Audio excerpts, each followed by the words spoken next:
બાળકો, આજે ઘરની સ્વચ્છતા વિશે શીખીશું. ઘરની સફાઈ માટે કયા સાધનો વપરાય છે? ચાલો વંશી. સાવણી. સરસ. સાક્ષી. સરસ. પ્રથમ. પોતું. સરસ. નિયમ. સાવણો. સરસ. સાવણીથી શું કરવાનું? કચરો વાળવાનો.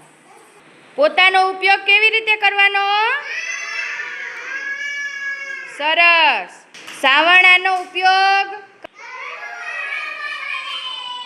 ફળિયું વાળવા માટે. તમારા ઘરનું ફળિયું કેવું હોવું જોઈએ? પાડોશીનું ફળિયું. કચરો ક્યાં નાખવાનો?